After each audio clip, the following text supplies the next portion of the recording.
Welcome to Shukla study point. आप सभी का स्वागत है आपके अपने YouTube channel Shukla study point में। मैं शिवम शुक्ला आप सभी दोस्तों का हार्दिक स्वागत करता हूं। आज की वीडियो के माध्यम से हम लोग चर्चा करेंगे समाज शास्त्र के पेपर 1 से बनने वाले बहुत ही महत्वपूर्ण लगभग 100 से अधिक ऑब्जेक्टिव टाइप के प्रश्नों के बारे में, जो कि आपकी परीक्षा की दृष्टि से बहुत महत्वपूर्ण है। अगर आप बीए के 6 सेमेस्टर में हैं, 6वें सेमेस्टर में हैं और आप सोच रहे हैं कि पेपर में कैसे प्रश्न आएंगे, ऑब्जेक्टिव परीक्षा आपकी होने वाली है, तो कुछ विश्वविद्यालयों की लिखित परीक्षाएं होंगी, जैसे राम मनोहर लोहिया वगैरह की लिखित परीक्षाएं ही होती हैं, ठीक है। बाकी विश्वविद्यालयों में आप देखते हैं जैसे कि कानपुर विश्वविद्यालय में आपकी बार ऑब्जेक्टिव होगा, सिद्धार्थ यूनिवर्सिटी में आपकी बार ऑब्जेक्टिव होगा, महात्मा गांधी काशी विद्यापीठ का आपकी बार ऑब्जेक्टिव होगा, दीनदयाल उपाध्याय गोरखपुर विश्वविद्यालय का तो ऑब्जेक्टिव होता ही है, राजा महेंद्र प्रताप यूनिवर्सिटी जो है ये ऑब्जेक्टिव भी करवाती है। तो ऑब्जेक्टिव अब की बार बहुत होने वाले हैं, इसीलिए मैंने सोचा कि ऑब्जेक्टिव मॉडल पेपर आपको पहले से दे दिए जाए, ताकि आप जो है उसको 2 3 4 बार देख लेंगे, तब तक एग्जाम तक आते आते आपके दिमाग में सारी चीजें फिट हो जाएंगी, ठीक है। तो ये नवीनतम मॉडल पेपर है आपकी परीक्षाओं के लिए।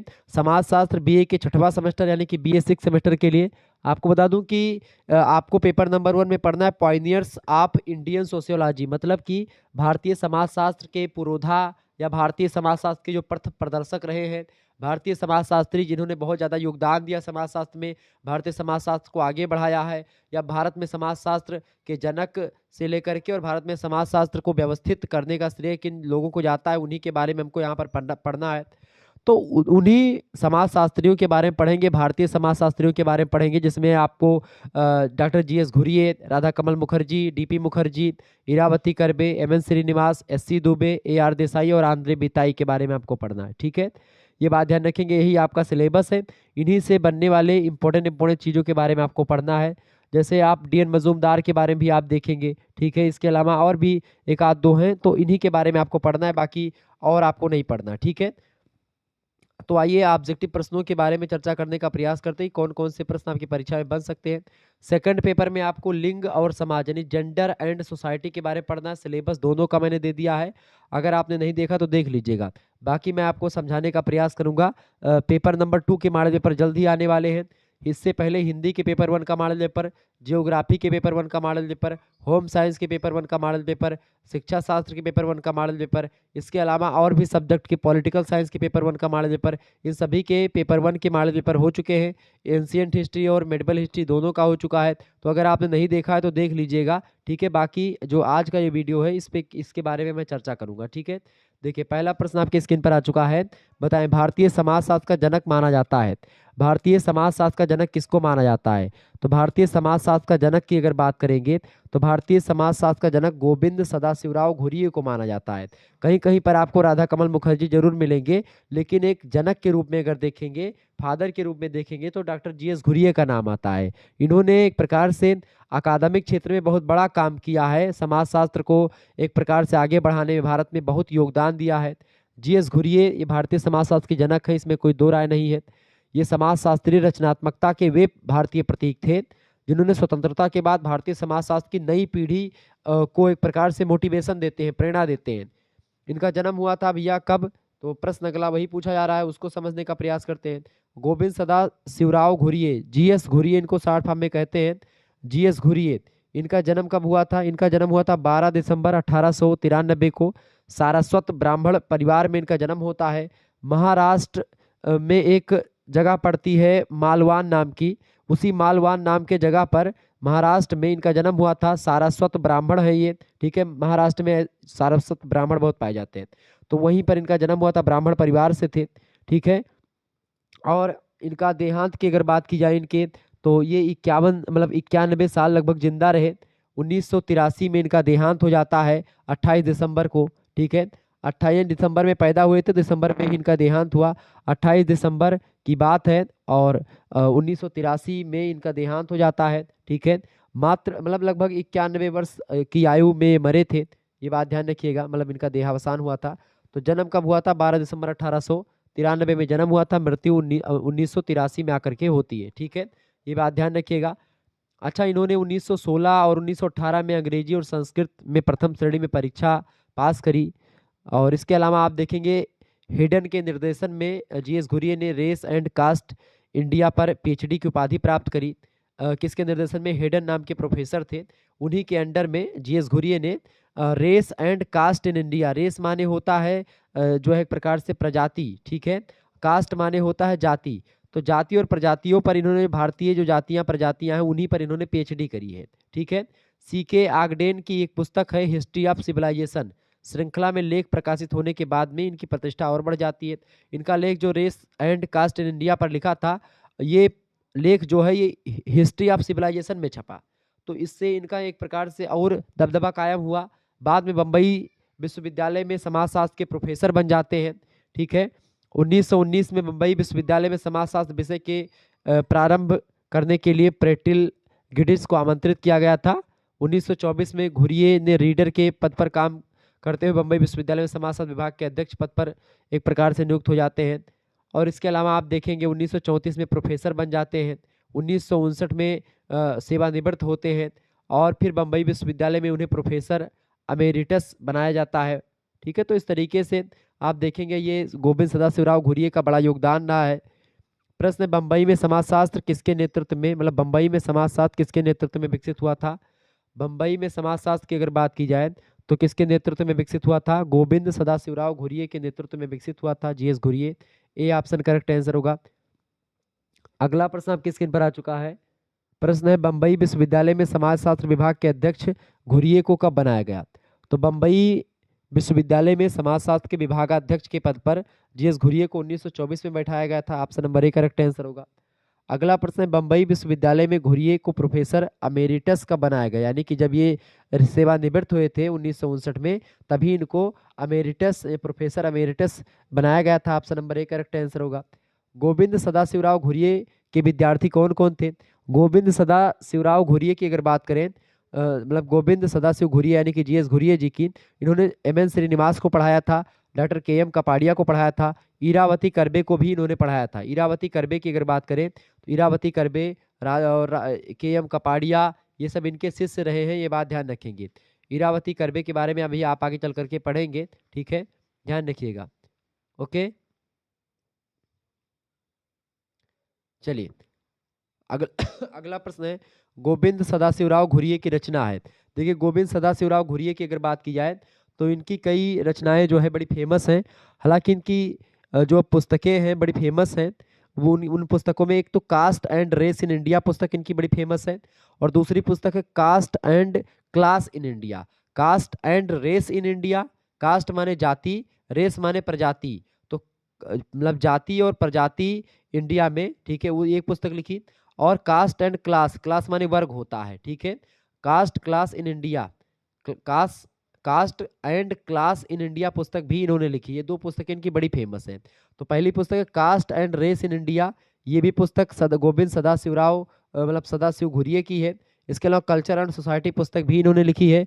कल्चर एंड सोसाइटी पुस्तक का प्रकाशन 1947 में होता है, ये बात ध्यान रखेंगे। कास्ट एंड रेस इंडिया पुस्तक सबसे पहली बार 1932 में प्रकाशित होती है, ठीक है, और उसके बाद में फिर 1969 में जाकर के इसका प्रकाशन दोबारा से होता है, ये बात ध्यान रखेंगे। इसके अलावा इंडियन साधुज पुस्तक भी इनकी फेमस है बड़ी, 1953 में इसका प्रकाशन हुआ है, ध्यान रखिएगा।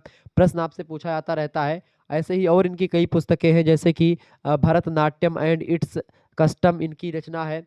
एक प्रकार से आप देखेंगे, ये अगला प्रश्न आ चुका है, गोविंद सदाशिवराव द्वारा रचित भरतनाट्यम एंड इट्स कस्टम कब प्रकाशित हुआ? तो ये रचना कब प्रकाशित हुई थी? 1958 में प्रकाशित हुई थी, ध्यान रखिएगा इस बात को। इसके अलावा और इनकी एक रचना है फैमिली एंड जो है किन इन इंडो यूरोपियन कल्चर, ये प्रकाशन हुआ था 1955 में, पहले 1951 में हुआ था, फिर 1955 में। इसके अलावा सिटीज एंड सिविलाइजेशन पुस्तक इनकी लिखी है, इनके द्वारा 1962 में प्रकाशित होती है। 1962 में इनकी दो और पुस्तकों का प्रकाशन होता है, एक तो गुड्स एंड मैन और दूसरी पुस्तक है anatomy of a rural urban community, 1962 में प्रकाशित हुई है। 1965 में इनकी एक पुस्तक का प्रकाशन होता है रिलीजियस कॉन्सिक्वेंसनेस, एक पुस्तक है इनकी, ठीक है, वो प्रकाशित हुई है। और इंडियन कस्टम नाम की एक पुस्तक 1966 में इनकी प्रकाशित होती है। इस तरीके से इनकी ये सारी पुस्तकें जो है प्रकाशित होती हैं। ये है गोविंद सदाशिव घुरिये, ठीक है, ये बात ध्यान रखिएगा। और उन्होंने जाति और समाज मतलब कि जाति और वर्ग के बीच को लेकर के तमाम सारे अंतर बताए हैं, ये बात आप ध्यान रखेंगे। ओके, तो गोविंद सदाशिव घुरिये की अगर बात की जाए तो इनके बारे में बहुत सारे विद्वान मतलब बहुत सारी जानकारी आपको जो है आज मैंने दी, जो कि आपकी परीक्षा के लिए इम्पोर्टेंट थी। तो भारतीय संदर्भ में कौन सा कथन सत्य है इनमें से? भारतीय संदर्भ में कथन यही है कि जाति व्यवस्था राजनीति में प्रवेश कर रही, बिल्कुल कर रही है। Option number A correct answer हो जाएगा। हमारे यहाँ भी आप देखेंगे जाति के नाम पर देखते हैं कि भाई जिस जिले में ज़्यादा जाति के लोग हैं बस उसी कैटेगरी के लोगों को ढूंढते हैं और सांसदी का टिकट मिल जाता है और वो फिर लड़ते हैं। ठीक है, ये बात ध्यान रखिएगा। आगे देखेंगे, अगला प्रश्न आपकी स्क्रीन पर आ चुका है। मेरे हिसाब से जो टिकट देने का ये सिस्टम है, ये एक कमेटी होनी चाहिए, पार्टी अपने हिसाब से टिकट ना दे। इसमें क्या किया जाए कि कुछ चुनाव हो पा, जो टिकट मिलने को लेकर के चीज़ें होती है, जैसे कि मान लेते हैं कोई पार्टी में शामिल होना चाहता है। अब ऐसी नहीं कि आपने केवल सेवा की और आपको टिकट मिल जाए। जैसे आप सरकारी नौकरी में क्या करते हैं कि सरकारी नौकरी जब आप लेने जाते हैं तो आपके लिए कुछ वार्ताएं होती हैं, कुछ पेपर देने होते हैं, इंटरव्यू वगैरह होता है। ऐसे ही इन नेताओं का भी इंटरव्यू होना चाहिए। जैसे कि जो जिसको टिकट लेना है वो टिकट लेने के लिए अगर वो योग्य हैं तब तो टिकट मिले, अन्यथा उनको टिकट ना मिले, यानी उसकी भी एक परीक्षा ली जाए, तभी एक प्रकार से चीज़ें सही होंगी और आगे समाज उन्नति कर पाएगा और भ्रष्टाचार कम होगा। ठीक है, ध्यान रखिएगा इस बात को। आगे देखिएगा, अगला प्रश्न आपकी स्क्रीन पर आ चुका है।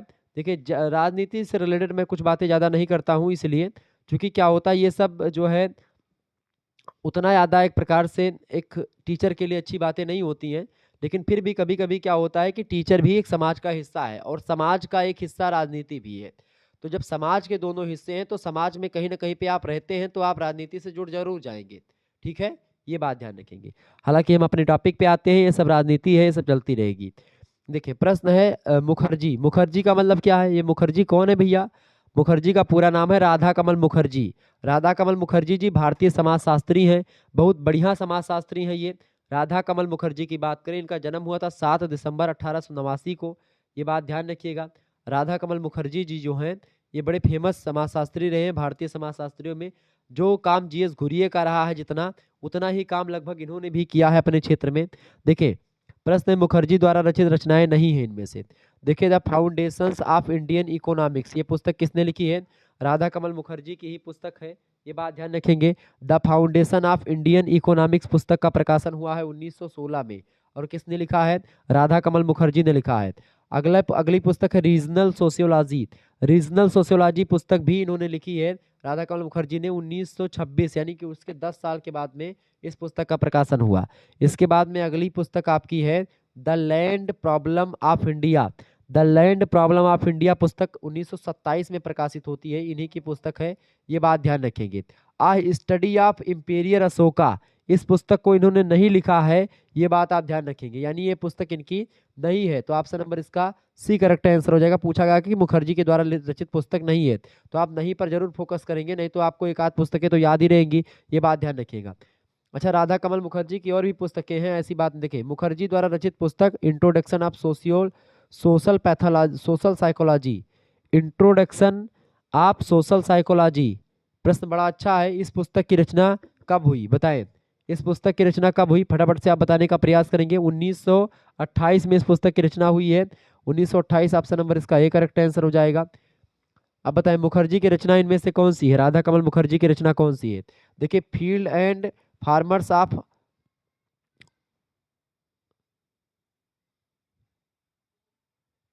क्वीड है, क्वीड, यहाँ पर QUID कर लेंगे, ठीक है, क्वीड, ठीक है, यानी कि field and farmers of Kwid नाम की पुस्तक 1929 में प्रकाशित होती है। ये पुस्तक राधा कमल मुखर्जी की ही है। मुखर्जी ने लगभग अगर मैं बताऊं तो 35 पुस्तकों को लिखा है समाजशास्त्र से रिलेटेड। कितनी पुस्तकें लिखी हैं? 35 पुस्तकें लिखी हैं, जिनमें सबसे जो फेमस पुस्तकें उसके बारे में बता रहा हूँ आपको। देखिए, regional and balance of man, regional of balance of man या रीजनल बैलेंस ऑफ मैन, ये पुस्तक किसने लिखी है? इस पुस्तक को किसने लिखा भैया? रीजनल बैलेंस ऑफ मैन पुस्तक को भी लिखा है राधा कमल मुखर्जी ने। प्रकाशन कब हुआ इसका? 1938 में इसका प्रकाशन होता है, ध्यान रखिएगा। मैन एंड हिज हैबिटेशन, इस पुस्तक को किसने लिखा है? इसको भी मुखर्जी ने लिखा, 1940 में प्रकाशन हुआ इस पुस्तक का, ध्यान रखिएगा इस बात को। यानी मुखर्जी के द्वारा लिखित ये तीनों पुस्तकें राधा कमल मुखर्जी ने ही लिखी हैं। Option number D correct answer हो जाएगा इसका, ऑल, यानी कि ये सभी। अगला प्रश्न, मुखर्जी की कौन सी पुस्तक 1938 में प्रकाशित हुई? अब आपको बताऊं, देखिए, रीजनल बैलेंस ऑफ मैन पुस्तक का प्रकाशित हुई है, ये 1938 में प्रकाशित हुई है। पूछा क्या गया 1938 में कौन सी प्रकाशित हुई, तो यही प्रकाशित हुई। हालांकि मैन एंड हिज हैबिटेशन जो पुस्तक है 1940 में इसका प्रकाशन हुआ है, ध्यान रखिएगा। और ये भी पूछ सकता है इंडियन वर्किंग पुस्तक, इंडियन वर्किंग क्लास या इंडियन वर्किंग क्लास पूरी पुस्तक है, इंडियन वर्किंग क्लास लिख लीजिएगा, ठीक है। इंडियन वर्किंग क्लास पुस्तक किसने लिखा है, इसको लिखा मतलब इसको भी राधा कमल मुखर्जी ने लिखा है, 1945 में इसका प्रकाशन हुआ है। इसके अलावा the social structure of values, values माने मूल्य, ठीक है, बताएं। प्रश्न बड़ा अच्छा है, फटाफट से आप बताने का प्रयास करेंगे। प्रश्न है the social structure of values, the social structure of values, इस पुस्तक को किसने लिखा है, राधा कमल मुखर्जी की ही पुस्तक है, ये बात ध्यान रखिएगा। तो ये पुस्तक जो है रीजनल बैलेंस ऑफ मैन 1938 में प्रकाशित पुस्तक है, ध्यान रखिएगा। अगला प्रश्न, निम्न पुस्तकों में मुखर्जी द्वारा रचित रचना नहीं है, मुखर्जी के द्वारा रचित रचना नहीं, देखिए रेस, लैंड एंड फूड, बताएं। रेस, लैंड एंड फूड, ये पुस्तक किसने लिखी है, फटाफट से आप बताने का प्रयास करेंगे। इस पुस्तक को राधा कमल मुखर्जी ने लिखा है। The social function of art, इसको भी इन्होंने लिखा है राधा कमल मुखर्जी ने, ठीक है। इंडियन साधुज, देखें जीएस घुरिये की पुस्तक है ये, जीएस घुरिये, ठीक है। The social structure of values, ये पुस्तक भी राधा कमल मुखर्जी की है। यानी ये तीनों पुस्तकें जो है राधा कमल मुखर्जी की है, जो सी में दिया है जीएस घुरिये की है, यही पुस्तक इनकी नहीं है। आगे देखेंगे, अगला प्रश्न आपके स्क्रीन पर आ चुका है। राधा कमल मुखर्जी के अनुसार मानवीय सभ्यता का अध्ययन किन स्तरों पर किया जाना चाहिए, जैविकीय उद्विकास, सार्वभौमिकीकरण या आध्यात्मिक पक्ष। तो इसका करेक्ट आंसर क्या हो जाएगा, इसका करेक्ट आंसर हो जाएगा भैया, फटाफट से आप बताने का प्रयास करेंगे। इसका करेक्ट आंसर हो जाएगा बिल्कुल डी ऑप्शन, उपरोक्त तो सभी। यानी राधा कमल मुखर्जी कहते हैं कि मानवीय सभ्यता का अध्ययन आप जैविकीय विकास के स्तर पर भी करते हैं, सार्वभौमिकीकरण के स्तर पर भी करते हैं और आध्यात्मिक पक्ष के स्तर पर भी करना चाहिए। Option number D correct answer हो जाएगा। एक प्रश्न आपसे और पूछता है कि राधा कमल मुखर्जी जो है बरहामपुर में अर्थशास्त्र के शिक्षक कब बने थे, तो शिक्षक कब बने थे बरहामपुर के में अर्थशास्त्र के, 1940 में बने थे। आपसे प्रश्न पूछता है कि राधा कमल मुखर्जी जी को प्रेमचंद रामचंद्र पुरस्कार कब मिला था, प्रेमचंद रामचंद्र पुरस्कार 1915 में इनको मिला था। अच्छा, लखनऊ विश्वविद्यालय कुलपति भी रहे हैं राधा कमल मुखर्जी, ये बात भी ध्यान रखेंगे। तो राधा कमल मुखर्जी लखनऊ विश्वविद्यालय कुलपति कब बने, 1955 से लेकर के 1957 तक ये जो है उसके बने रहे।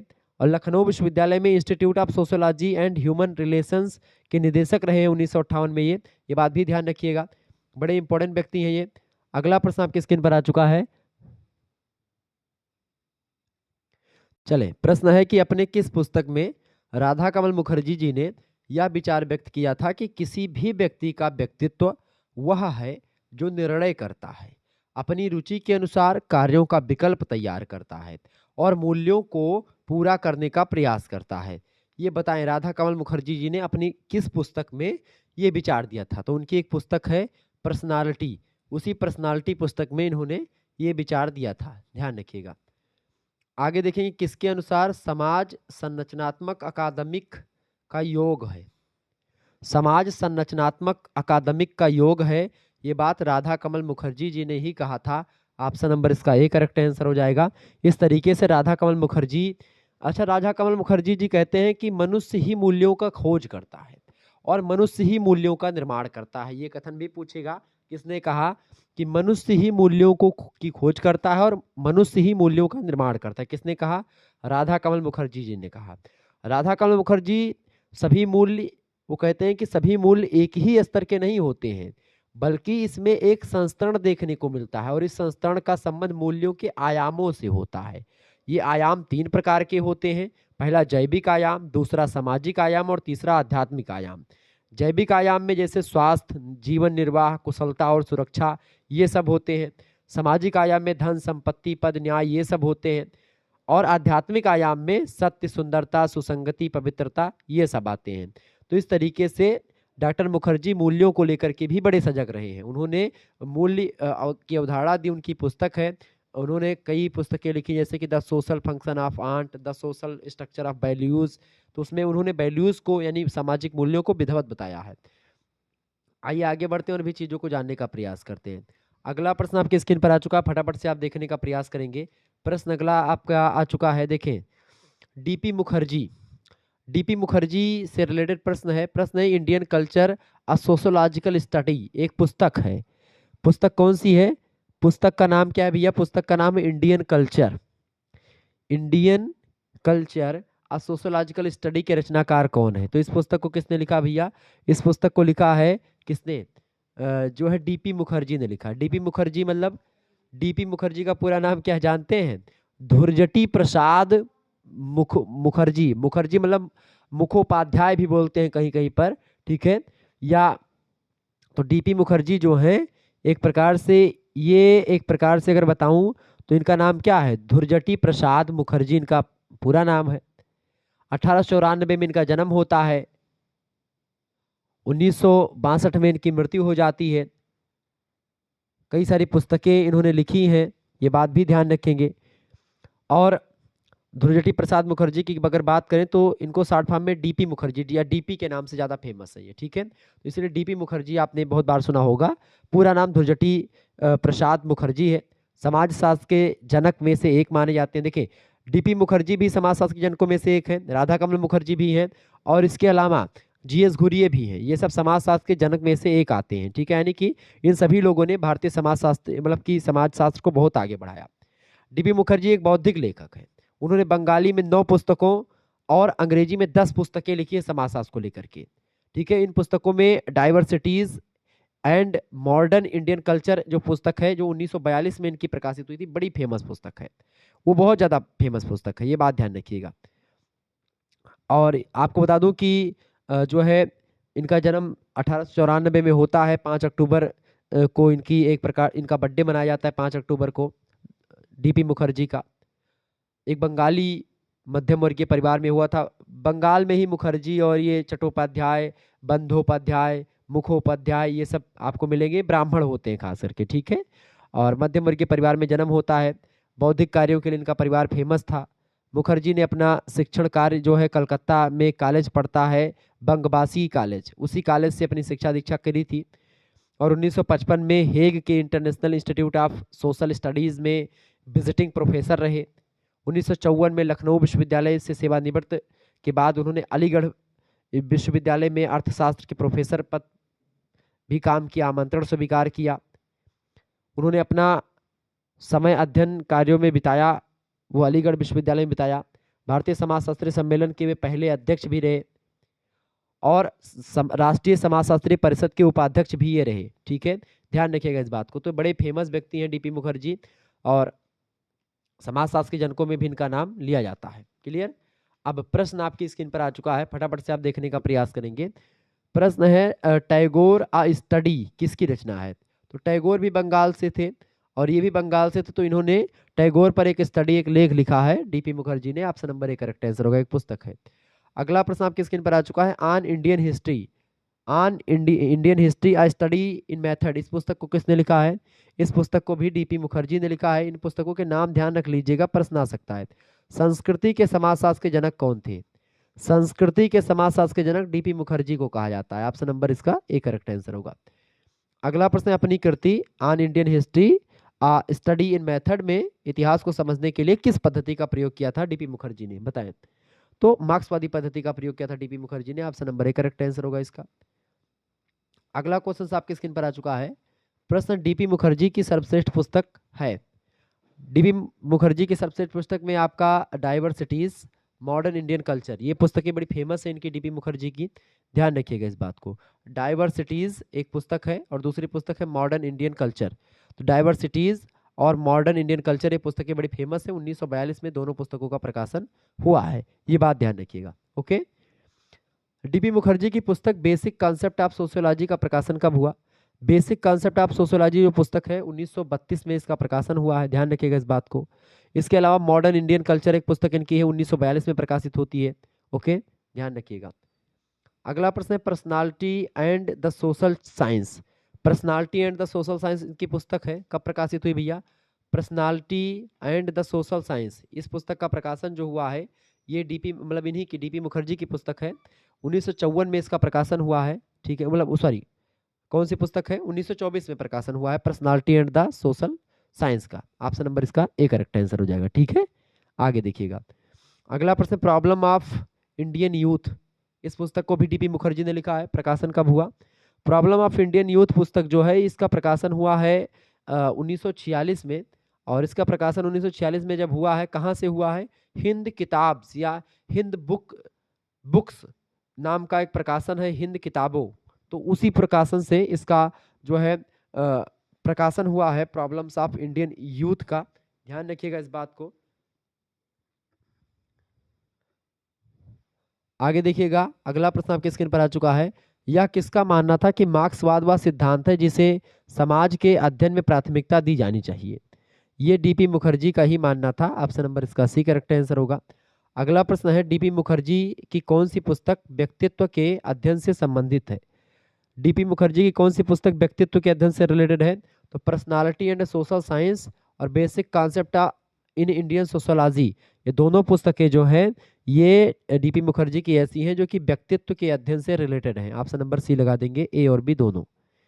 अगला प्रश्न आपसे बन सकता है एग्जाम में, यह कथन किससे संबंधित है कि हम अर्थशास्त्र से इतिहास और समाज शास्त्र, मतलब इतिहास से समाज शास्त्र में आए हैं। हम अर्थशास्त्र से इतिहास में आए हैं और इतिहास से समाज शास्त्र में आए हैं, ये कथन डीपी मुखर्जी का ही है। Option number A correct answer हो जाएगा। ये बात ध्यान रखिएगा, बड़े ही जबरदस्त एक प्रकार से विद्वान। अच्छा, पुरुष की अवधारणा ये किसने विकसित करी है? डीपी मुखर्जी ने ही व्यक्तित्व जो है विकसित करी है। इसके अलावा आपसे और भी प्रश्न डीपी मुखर्जी को लेकर के पूछे जाते रहते हैं, ये बात ध्यान रखिएगा। जो है आपसे पूछेगा कि रूरल इंडिया इन ट्रांजिशन पुस्तक किसने लिखा है? डीपी मुखर्जी ने लिखा है। आपसे पूछेगा कि जो है sorry problems of Indian youth पुस्तक किसने लिखा? डीपी मुखर्जी ने लिखा। रूरल इंडिया इन ट्रांजिशन पुस्तक इन्होंने नहीं लिखा, डीपी मुखर्जी ने लिखा है। ठीक है, डीपी मुखर्जी ने नहीं लिखा है इस पुस्तक को। कौन सी पुस्तक को? जो मैंने अभी अभी आपको बताया था, रूरल, कौन सी पुस्तक है भाई? Rural India in transition. इस पुस्तक को डीपी मुखर्जी ने नहीं लिखा है, इस बात को आप ध्यान रखिएगा। ठीक है, अब आप लोग कमेंट करके बताओ इस पुस्तक को लिखा किसने है। ठीक है, ये बात ध्यान रखेंगे। एक पुस्तक और ध्यान रखिएगा, भारत में रिश्तेदारी संगठन किसने लिखा है? इरावती करबे ने लिखा है इस पुस्तक को, ये बात ध्यान रखिएगा।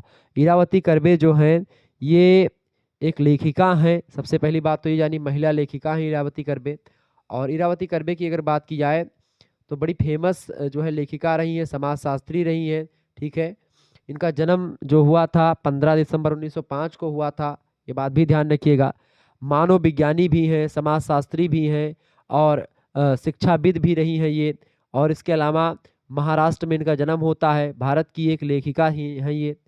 ओके, और अच्छा, इनका जन्म जो हुआ है वो कहाँ पर हुआ है? इनका जन्म हुआ था वैसे म्यांमार यानी बर्मा में। ठीक है, बर्मा एक देश है, म्यांमार भारत के बगल में पड़ता है। तो बर्मा में एक इंजीनियर थे, उन्हीं वहीं पर इनका जन्म हुआ था, इनके इंजीनियर के परिवार में। और 11 अगस्त 1970 को इनका देहांत हो जाता है इरावती करबे जी का। और इनकी जो स्कूली शिक्षा है वो पुणे के जो है हुजूर पगा से होती है। 1922 में अपनी मैट्रिक की पढ़ाई पूरी करी। 1926 में फर्ग्यूसन कॉलेज में दर्शन शास्त्र में कला स्नातक यानी कि ऑनर्स की डिग्री प्राप्त करी। समाजशास्त्र में जो है एक प्रकार से ऑनर्स किया इन्होंने। इसके अलावा 1928 और 1930 में बर्लिन विश्वविद्यालय जर्मनी से मनोविज्ञान में मतलब कि डॉक्टरेट की उपाधि नॉर्मल एसीमेट्री पर यूजीन फ्रांचर के मार्गदर्शन में इन्होंने करी थी। तो बड़ी फेमस जो है समाजशास्त्री रही हैं इरावती करबे। ओके, भारत में रिश्तेदारी पर इन्होंने एक बहुत ही जबरदस्त लेख लिखा है। भारत में रिश्तेदारी संगठन नाम की पुस्तक लिखी, 1953 में प्रकाशित हुई।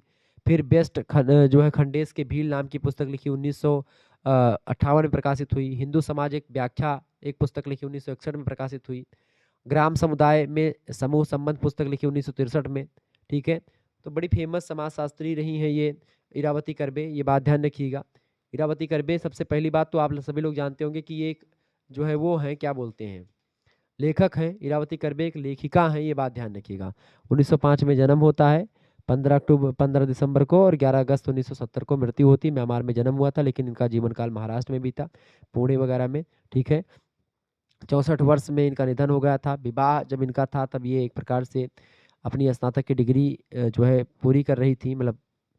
और विवाह इनका हुआ था दिनकर टोडो करबे व्यक्ति से।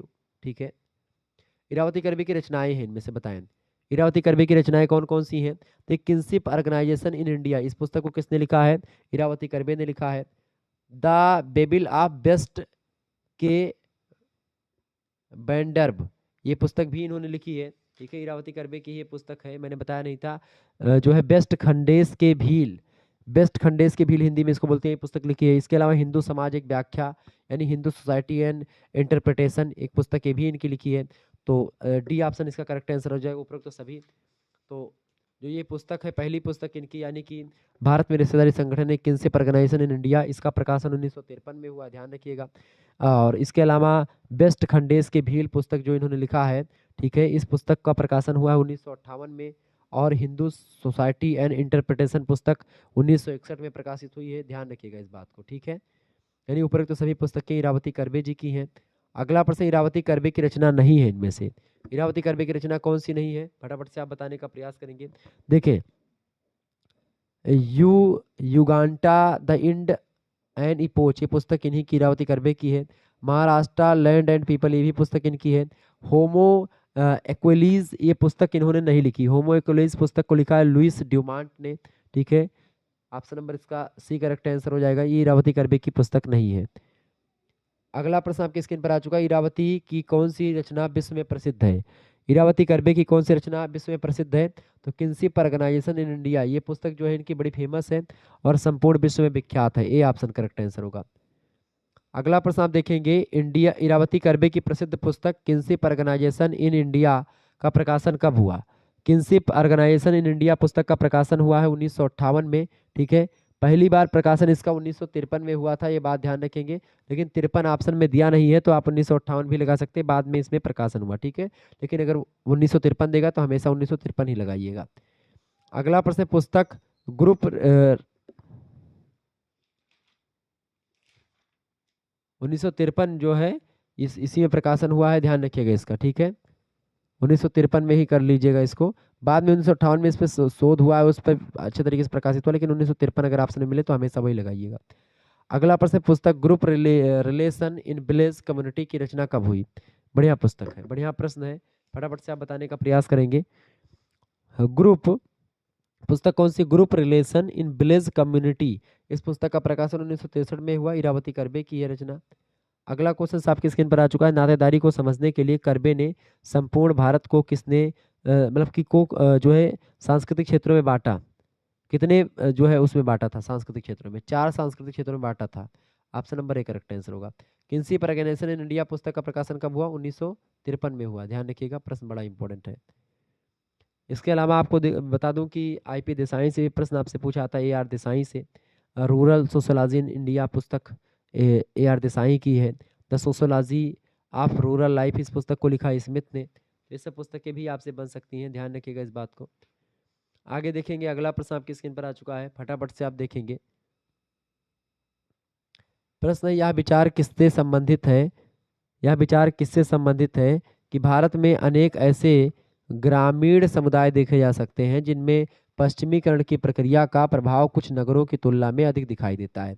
एक बात मैं ट्रिक आपको बता दूं, जब भी पश्चिमीकरण, लौकिकीकरण या जो है एक प्रकार से संस्कृतिकरण, ऐसे करण की बात आएगी, जब भी कर्ण की बात आई, प्रभु जात की बात आए, प्रभु जात की बात आए, संस्कृतिकरण, लौकिकीकरण, पश्चिमीकरण, सार्वभौमिकीकरण, ऐसे कर्ण वाले जितने प्रश्न आएंगे, अगर उसमें आपसे प्रश्न पूछेगा कि इस पुस्तक के लेखक कौन है, या ये कर्ण यानी कि लौकिकरण से संबंधित है, पश्चिमीकरण से रिलेटेड है, तो आप एम.एन. श्रीनिवास हमेशा लगा दीजिएगा, आंख बंद करके, हमेशा आपका प्रश्न सही होगा। Professor M N. श्रीनिवास जो हैं, इन्होंने लौकिकीकरण, पश्चिमीकरण और इन सभी की अवधारणा इन्होंने ही दी है, ये बात आप ध्यान रखेंगे। Okay, professor M N. श्रीनिवास।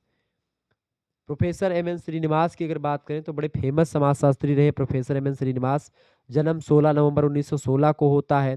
ठीक है, ये बात। अच्छा, ब्राह्मणीकरण की अवधारणा भी एम.एन. श्रीनिवास ने दी है, ये बात भी ध्यान रखेंगे। पश्चिमीकरण, ब्राह्मणीकरण, संस्कृतिकरण, प्रभु जात की अवधारणा, ऐसे तमाम प्रकार की, और संस्कृतिकरण हो गया। मॉडर्नाइजेशन ऑफ इंडियन ट्रेडिशन पुस्तक किसने लिखी है, बताएं।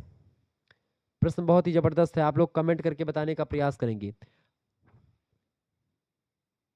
किसने लिखा भैया, बताइए। Modernization of Indian tradition, Yogendra Singh, बिल्कुल करेक्ट आंसर। एम.एन. श्रीनिवास की अगर बात की जाए तो इनका पूरा नाम क्या है? कभी आपने सोचा कि इनका पूरा नाम क्या है? एम.एन. श्रीनिवास का पूरा नाम क्या है? बताइए फटाफट से। एम.एन. श्रीनिवास का पूरा नाम है मैसूर नरसिम्हाचार्य श्रीनिवास। एम.एन. श्रीनिवास। यम का मतलब जानते हैं क्या? मैसूर। ठीक है। यन का मतलब क्या है जानते हैं? यन का मतलब होता है नरसिम्हाचार्य। सिम्हाचार्य श्रीनिवास इनका पूरा नाम है। 1916 में इनका जन्म होता है। ठीक है। और 1999 में इनका निधन हो जाता है।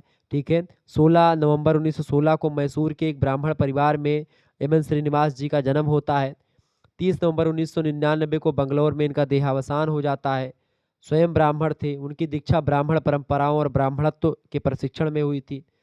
श्रीनिवास ने बृहत स्तर के सामाजिक जो नियम थे, समानवीकरण थे, उसके बारे में बताया और बहुत ही अंदर जा कर के झांका। दिल्ली विश्वविद्यालय में प्रोफेसर भी रहे। Institute of social and economic change की समाजशास्त्र इकाई के वे सीनियर फेलो भी थे। National institute of advance studies Bangalore में वे विजिटिंग प्रोफेसर रहे। ऐसे ही आप देखेंगे अंतर्राष्ट्रीय स्तर के ख्याति प्राप्त प्रोफेसर श्रीनिवास बम्बई विश्वविद्यालय के प्रोफेसर जी.एस. घुरिये के विद्यार्थी भी रहे हैं। ये बात भी ध्यान रखेंगे। और आप देखेंगे बहुत ज़्यादा इनकी पुस्तकें भी बड़ी फेमस रही हैं। अगला प्रश्न, the intellectual between tradition and modernity, ये पुस्तक किसने लिखी है? बढ़िया प्रश्न है आपकी परीक्षा की दृष्टि से। द इंटेलेक्चुअल, प्रश्न कौन सा है? The intellectual between tradition and modernity, इस पुस्तक को किसने लिखा है? Edward Shils, Srinivas, professor Dube या प्रोफेसर देसाई? करेक्ट आंसर इसका क्या हो जाएगा? फटाफट से आप लोग बताने का प्रयास करेंगे, बताइएगा।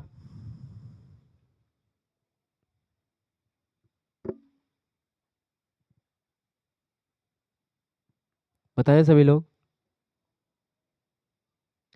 फटाफट से आप बताएंगे करेक्ट आंसर क्या हो जाएगा। The intellectual between tradition and modernity पुस्तक किसने लिखा है? एडवर्ड सिल्स की पुस्तक है। ध्यान रखिएगा इस बात को, किसने लिखा है? एडवर्ड सिल्ड ने। कब लिखा? 1961 में इसका प्रकाशन हुआ। अगला प्रश्न है, the passing of traditional society पुस्तक किसने लिखा है? The passing of traditional society पुस्तक को लिखा डेनियल लर्नर ने। ऑप्शन नंबर इसका एक करेक्ट आंसर हो जाएगा। बहुत बढ़िया पुस्तक है। अच्छा, एक पुस्तक है मॉडर्नाइजेशन ऑफ इंडियन ट्रेडिशन, किसने लिखा है? इसको लिखा योगेंद्र सिंह ने। बहुत ही फेमस व्यक्ति हैं, ये बात ध्यान रखिएगा। प्रभु जात के अवधारणा को श्रीनिवास ने कब विकसित किया? प्रभु जात की अवधारणा को विकसित कब किया था? 1959 में विकसित किया था। ध्यान रखिएगा इस बात को। ठीक है। मैसूर में एक गांव पड़ता है रामापुरा।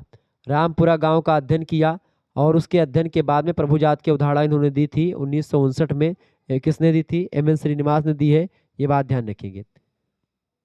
अगला प्रश्न, प्रभु जाति को अन्य किस नाम से जानते हैं?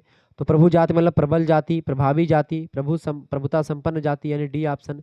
यानी जो उच्च जातियां उन्हीं को प्रभु जाति कहा जाता है। अगला प्रश्न, प्रभु जाति की विशेषताएं क्या है? जैसे गांव में कृषि भूमि के एक बड़े भाग पर जिनका अधिकार होता है वो प्रभु जाति कहलाते हैं। जाति में सदस्यों की संख्या अन्य जातियों की तुलना में अधिक होती है।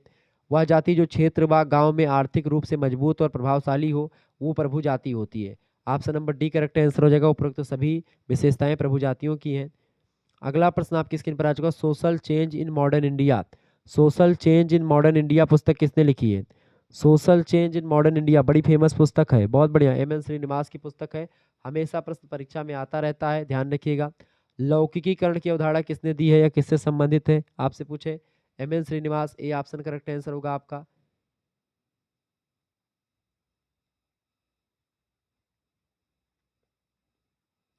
आगे देखेंगे, अगला प्रश्न आपकी स्क्रीन पर आ चुका है, लौकिकीकरण के प्रमुख तत्व कौन कौन से हैं? देखिए, धार्मिकता में कमी, तर्क वितर्क में वृद्धि और विभेदीकरण, ये सब लौकिकीकरण के प्रमुख तत्व हैं। ऑप्शन नंबर इसका डी करेक्ट आंसर हो जाएगा।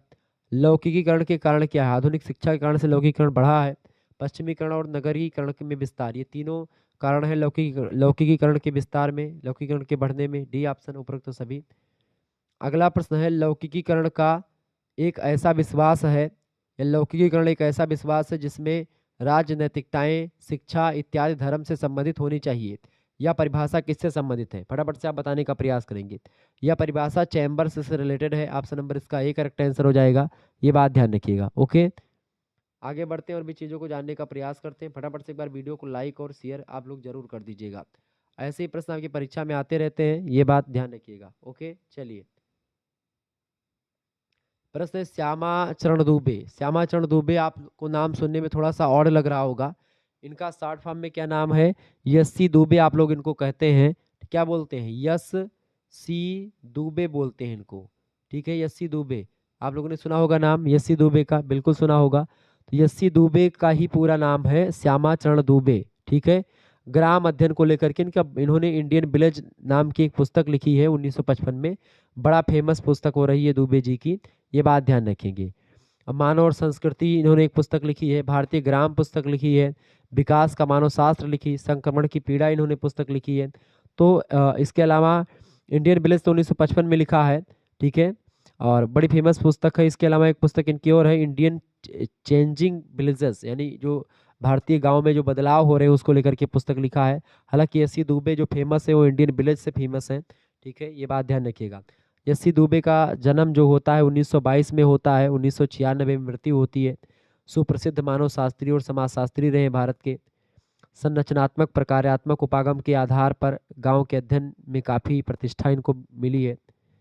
ठीक है, श्यामाचरण दुबे का जन्म हुआ था मध्य प्रदेश के नरसिंहपुर में 25 जुलाई 1992 को, सॉरी 1922 को। ठीक है, 1922 को इनका जन्म हुआ था, ये बात ध्यान रखिएगा। ओके, और 1996 में इनकी मृत्यु हुई थी, ये बात ध्यान रखेंगे। ओके, बढ़िया प्रश्न आपकी परीक्षा में पूछे। 74 वर्ष की आयु में इनका देहांत हुआ था, 4 फरवरी की डेट को इनका देहांत हुआ था, 5 जुलाई को जन्म लिए थे ये।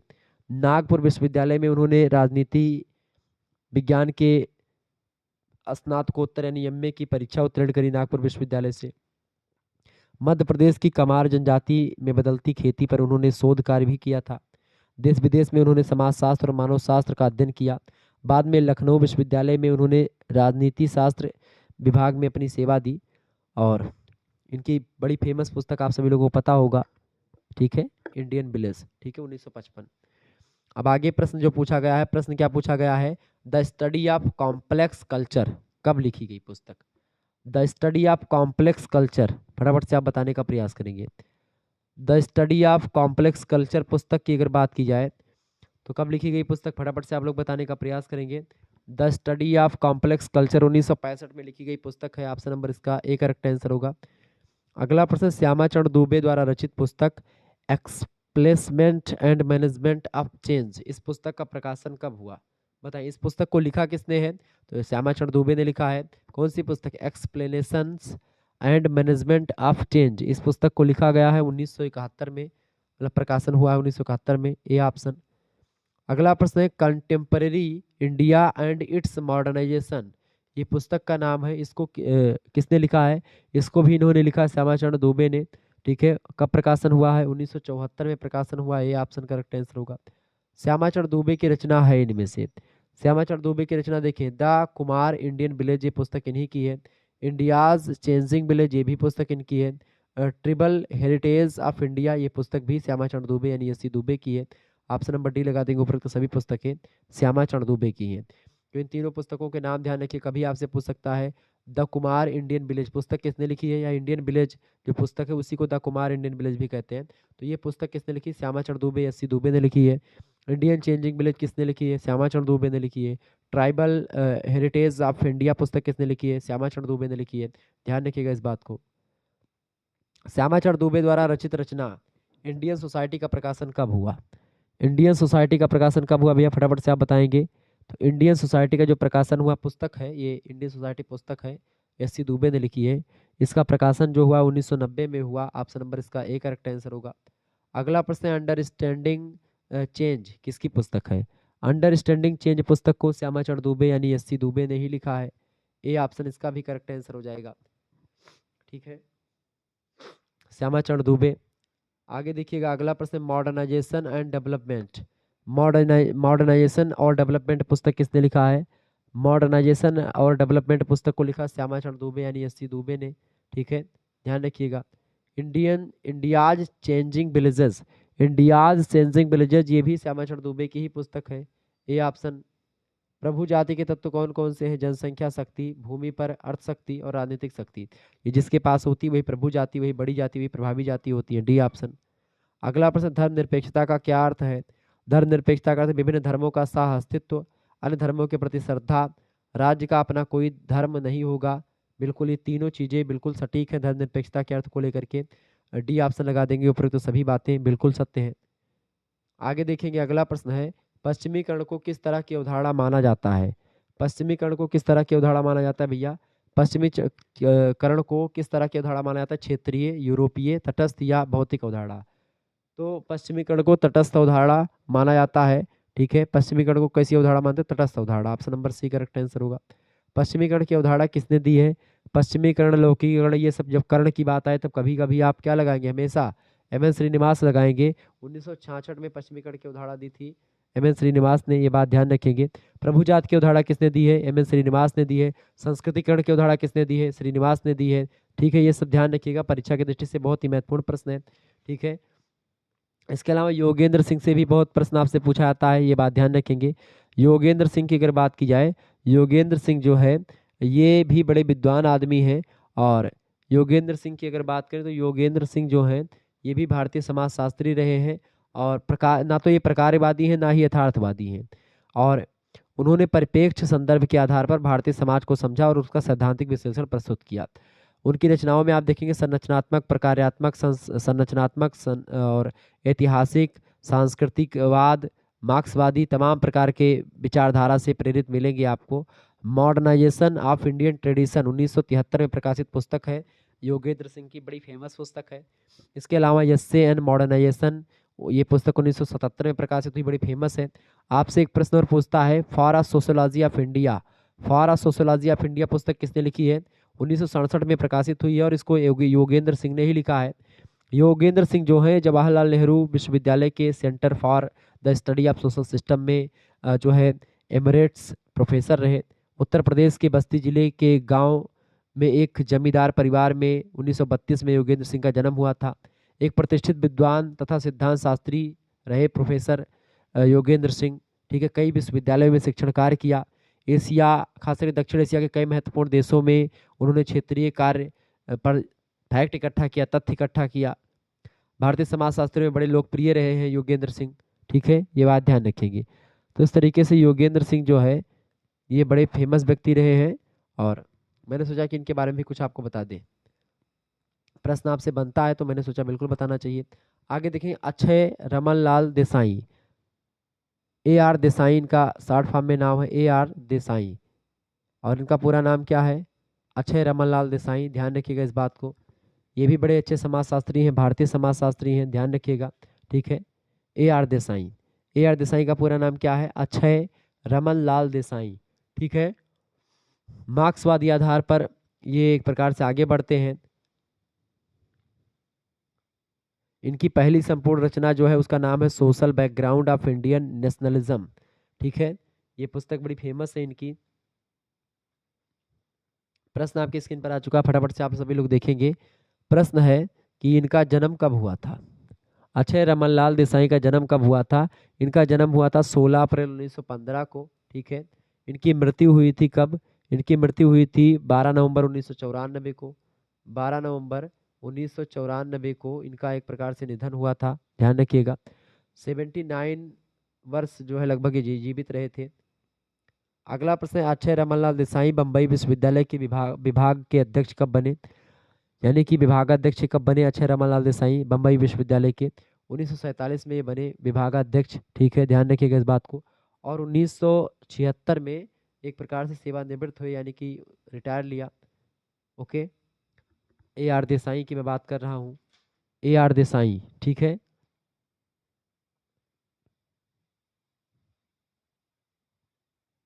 आगे बढ़ा जाए। ए आर देसाई की अगर बात करें तो इनका जन्म कहाँ पर हुआ था? गुजरात में हुआ था, ये बात भी ध्यान रखेंगे। गुजरात में एक इलाका है उसका नाम है नाडियाड़ इलाका। नाडियाड़ के निवासी देसाई का एक प्रकार से मतलब देसाई जी वहीं के निवासी थे।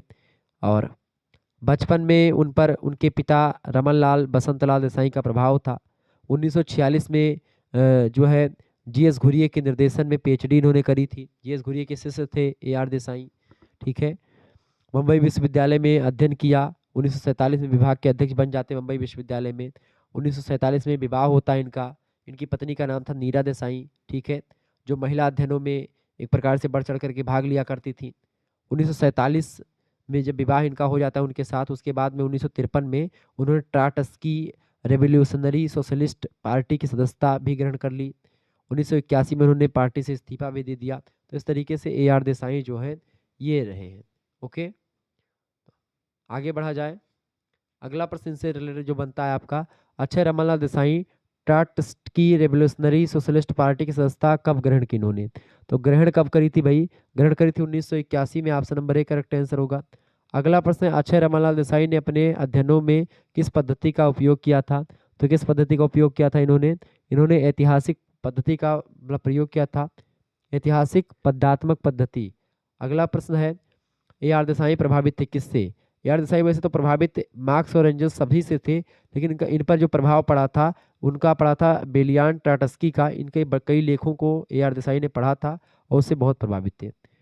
अगला प्रश्न, ए आर देसाई की प्रसिद्ध रचना है। ए आर देसाई की प्रसिद्ध रचना कौन सी है? ए आर देसाई की प्रसिद्ध रचनाओं में जैसे देखिए करंटली ऑपरेटिंग, ये पुस्तक इन्हीं की है ए आर देसाई की। State and society in India, इस पुस्तक को भी ए आर देसाई ने लिखा है। इसके अलावा peasant struggle in India, peasant struggle in India, इस पुस्तक को भी ए आर देसाई ने लिखा है। ठीक है, ऑप्शन नंबर इसका डी करेक्ट आंसर हो जाएगा। करेक्ट आंसर होगा उपरोक्त तो सभी। अगला क्वेश्चन परीक्षा की दृष्टि से बहुत ही महत्वपूर्ण है।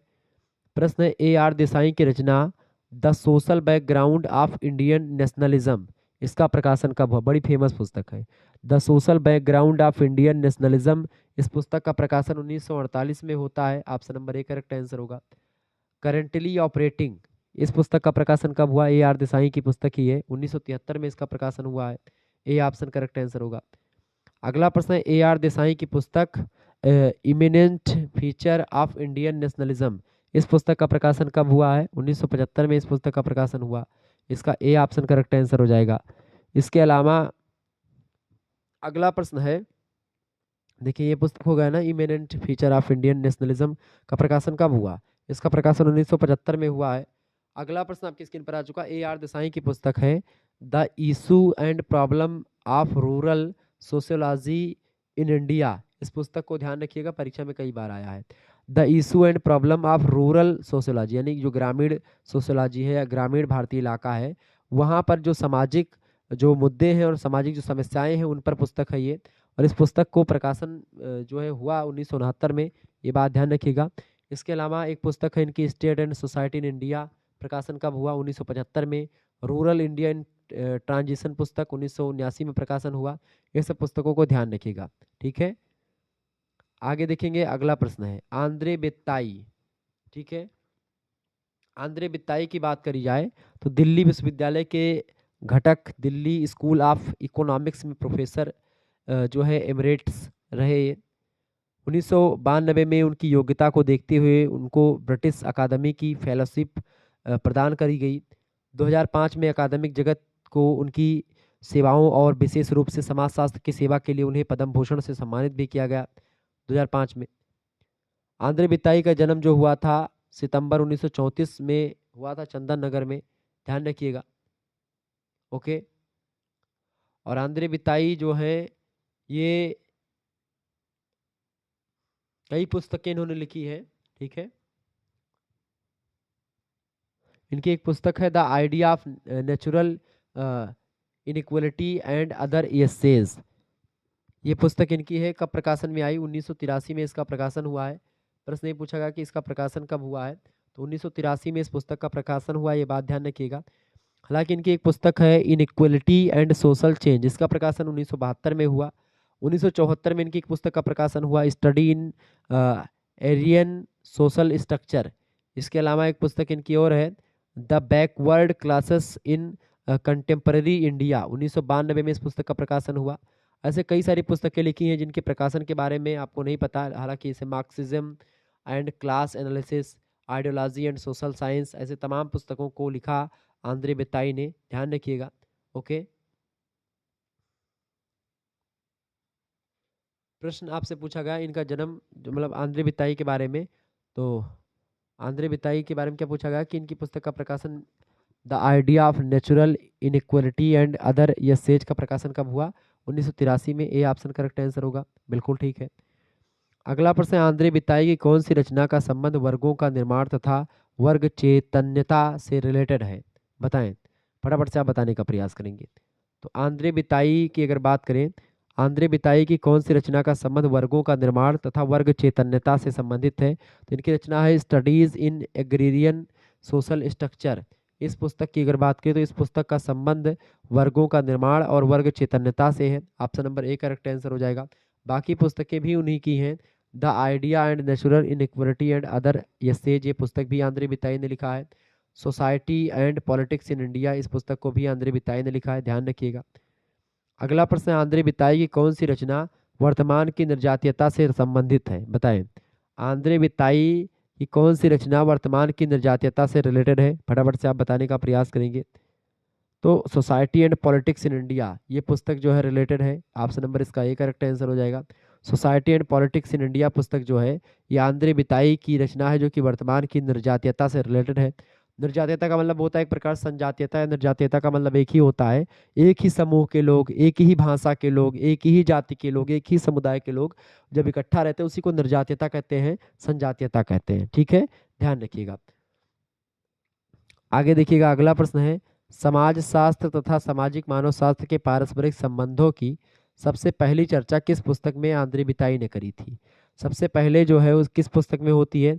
देखिए, 6 कंपैरेटिव एसेज, ये भी आंद्रे बिताई की रचना है। सोशोलॉजी एसे ऑन जो है अप्रोच एंड मेथड, ये पुस्तक भी नहीं की है। The backward classes in contemporary India, ये पुस्तक भी आंद्रे बिताई ने ही लिखी है। अब प्रश्न है कि समाज शास्त्र तथा सामाजिक मानव शास्त्र के पारस्परिक संबंधों की सबसे पहली चर्चा किस पुस्तक में आंद्रे बिताई की मिलती है? तो 6 कंपैरेटिव एसेज जो है इसी में मिलती है। ऑप्शन नंबर इसका ए करेक्ट आंसर हो जाएगा। तुलनात्मक चीजों के बारे में जो है इसके इसमें देखिए 6 यानी कि 6 एस्से इन्होंने लिखे हैं जो कि तुलनात्मक एस्से हैं, तो इसी में मिलेगी। अगला प्रश्न है, आंद्रे बिताई की पुस्तक sociology essays on approach and method का प्रकाशन कब हुआ? बताएं, बताएं, फटाफट से आप बताने का प्रयास करेंगे। बढ़िया प्रश्न है।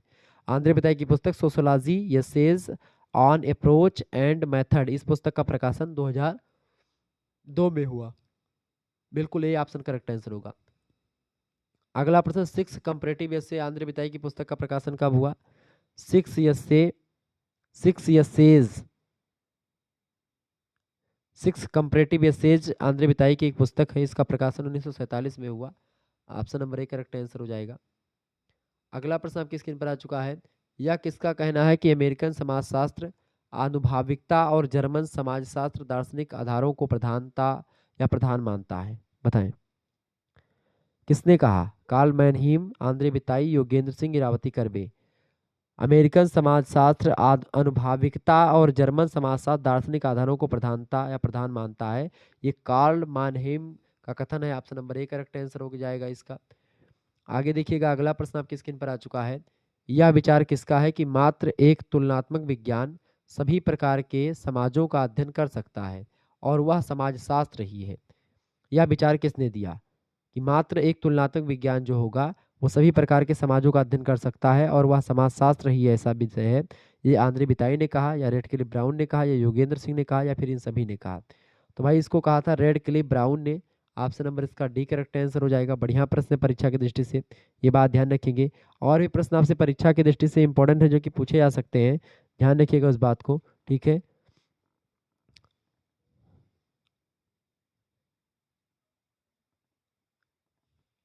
बताएं फटाफट से। इनइक्वलिटीज एंड सोशल चेंज पुस्तक का प्रकाशन कब हुआ है? 1972 में। ठीक है, ये ध्यान रखिएगा, प्रश्न इंपॉर्टेंट है। अगला क्वेश्चन आपकी स्क्रीन पर आ चुका है, फटाफट से आप देखेंगे। प्रश्न, या किसका मानना है कि सामाजिक मानव शास्त्र समाज शास्त्र का ही एक हिस्सा है? रेडक्लिफ ब्राउन, आंद्रे बिताई, योगेंद्र सिंह, या इरावती करबे?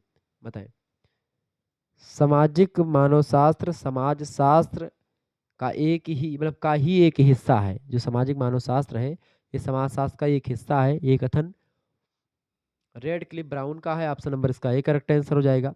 तो ये सब प्रश्न जो है परीक्षा की दृष्टि से बहुत महत्वपूर्ण थे। लगभग 100 से अधिक ऑब्जेक्टिव प्रश्नों को आज के वीडियो के माध्यम से हम लोगों ने चर्चा करा।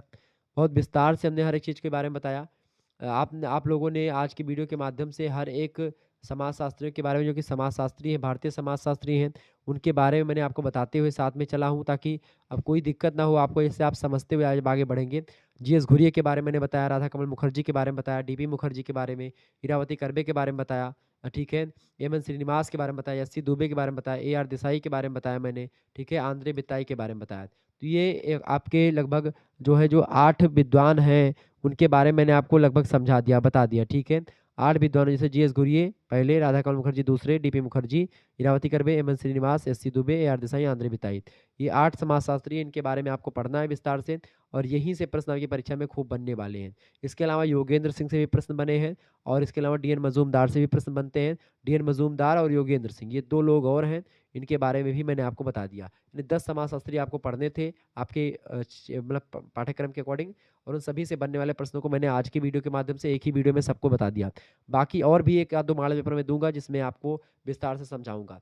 अब अगला जो चैप्टर आपका, मतलब अगला जो वीडियो आएगा समाजशास्त्र का, वो दूसरे पेपर को लेकर के होगा, लिंग और समाज। आपको बता दूं, जो दीनदयाल उपाध्याय गोरखपुर विश्वविद्यालय वाले छात्र छात्राएं हैं, उनके लिए जो आज का जो वीडियो है, ये SOC 304 वाला कोड का जो पेपर होता है उसके लिए इंपॉर्टेंट है, ठीक है। और जो दूसरा लिंग और समाज वाला आपका पेपर होगा, वो SOC 305 के लिए इंपॉर्टेंट होगा।